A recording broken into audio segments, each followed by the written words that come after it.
Elder Scrolls V: Skyrim is an action role-playing game developed by Bethesda Game Studios and published by Bethesda Softworks. It marks the fifth installment of the Elder Scrolls franchise, having been released in 2011 for the PC, PlayStation 3, and Xbox 360. Today I'll be looking at the Xbox port of the game. I know, I should have gotten it for PC. And before we begin, I just want to add that I haven't played any of the previous Elder Scrolls games, so I'm going to be looking at the game on its own merits. With that out of the way, let's dive into Skyrim. The game comes with a map of Skyrim showing you all of the main locations. You begin the game in Helgen, and from there you can pretty much go and do whatever you want. It's a sandbox RPG, so the world is your oyster. Skyrim opens up with you being transported to Helgen via carriage, and your wrists bound as you were captured by the Empire during an ambush laid out for the rebels that they're currently at war with. With you is a rebel soldier, the leader of the rebellion, and a thief who got caught up in the ambush trying to cross the border like you. Interesting border control. The carriage stops at your destination and you're brought to a guard who asks who you are, and from there we are shown the character creation menu. You have several different races to choose from in the game. Humans, elves, etc. When you're done with all that, prepare to be executed. Wow, this was a short game. Well, this is ToriJ's signing off. Okay, you don't die. Right before the executioner can chop off your head, a huge-ass dragon shows up and starts burning the city to the ground. Right off the bat, the visuals are stunning, so much so that a person on Tumblr once praised God for them. It looks very realistic, and the first-person aspect of the game really allows you to be absorbed into the atmosphere and feel like you're actually in the game. I say this as a person who personally hates first-person view styles, but Skyrim shall be added to my ever-growing list of exceptions. Gameplay-wise, oh, where do I even begin? Your gameplay experience will differ the most from what race you select, and some will address you differently according to gender, but that's all. A lot of it is just exploration, discovering new areas, and then marking it down on your map.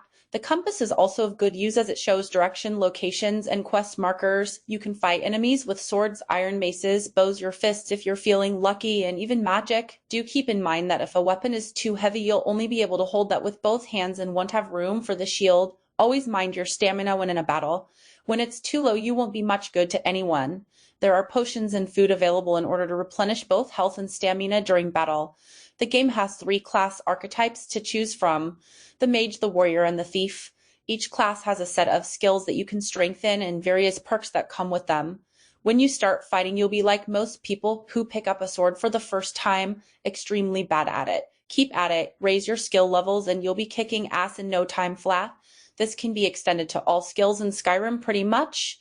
Here's your first lesson when it comes to using blades. Stick them with the pointy end. Locating a forge will allow you to create new weapons and armor just like a blacksmith. The actual forge will let you make them as long as you have the proper components, which can be found or bought. Areas like the grindstone and workbench will allow you to sharpen the weapon to improve damage and upgrade your armor. Smelters, where you can take raw ore you found in the world and melt them down into metal ingots, which can later be used to forge weapons and armor. Tanning is a similar outlet to provide components, only it's for making leather. You don't always have to fight your way through enemies, though. You can sneak, you can pick locks, you can sneak, pick locks, and steal things. The thief class gives you alchemy, light armor, lock picking, pickpocket, sneak, and speech, so you can talk your way out of trouble. Once crouched down, you'll see a sneaking rectangle appear on your screen. When it's closed, you are hidden, but should it open a little bit, you're in danger of being caught. When it's opened all the way, you can be detected, and once the word detected is displayed, well, you get the idea. There are also other factors to consider while sneaking, such as your enemy's line of sight, the darkness, movement, and sound. If you're hiding behind something, then it's unlikely the enemy will see you no matter how good his eyesight is. Darkness can help shield you even further. Keep in mind that two-handed weapons make the most noise, while one-handed weapons are quieter. Daggers and bows, on the other hand, are silent. While crouched, you can also pickpocket people. If you're caught, a crime will be reported. I'll talk more about crime and punishment in a moment. Just looking, however, is not a crime. When you go to pick a lock, a new screen will appear showing you a close-up of the lock and the pick. You'll want to steadily move both control sticks to make sure the lock is in the correct position and to prevent the lock pick from breaking off. Remember, it's not a crime if you don't get caught. Caught pickpocketing, attacking a man who did you no wrong, etc., will get you reported. Once the crime is reported, a bounty will be placed on your head. Don't you feel special? And the price will depend on the offense. This will be limited to the town you're in, the same with the guards who chase you. If you're caught, you have three options: pay your bounty, resist arrest, or go directly to jail.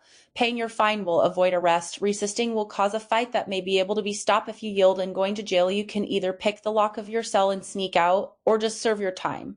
Serving your time will cause a skill decrease depending on your sentence. Alchemy allows you to apply ingredients you can find on your travels in order to create potions and poisons on alchemy workbenches to use in battle. Potions apply positive effects on your character, while poison is used to add additional damage to your weapon. With speech, you have four types: persuade, intimidate, brawl, and bribe. You can persuade people to do your bidding, intimidate people who try to do you harm, start a brawl, or bribe guards. It's especially good when wanting to sell items for more than they're worth. The enemies in the game can range from dragons, spiders, wolves, skeletons, bandits, warriors, giants, and a whole buttload of things that the game will make you quickly despise if you play it long enough. One time I even had a thief run up and try to rob me. No joke, people will actually try to rob you, so when that happens, mace them in the face. One thing to look out for is the fact that this is an open world, and one of the dangers that comes with it is that you can stumble upon an enemy that is actually a much higher level than you. You know how when you're playing Final Fantasy II and wandering off too far can take you to an area where enemies' levels are well into the 90s? No? Well then, I'm going to have to review that game sometime now, aren't I? The story is simple enough to summarize. The Civil War is said to be the last event foretold by the Elder Scrolls to usher in the return of the dragon god of destruction, Alduin, who returns to bring complete and utter destruction to the world. A dragon apocalypse, you see, but never fear, for you're a Davakin. Dragonborn, a man or woman with the body of a mortal and the soul of a dragon. Blessed by the gods to defend the world against Alduin and all dragon threats. There is a great many things that the game has to offer, and if I were to go over each one, I'd be here a very long time. In conclusion, if you're a fan of role-playing games, open worlds, and enjoy medieval times and slaying dragons, Skyrim is perfect for you. The gameplay is fun, the graphics are amazing, the story is simple, and the world is vast and glorious. This is ToriJ Dragonborn signing off. Wait a minute. If it's my job to slay all the dragons, then eventually wouldn't I have to face the mother of dragons? Get it?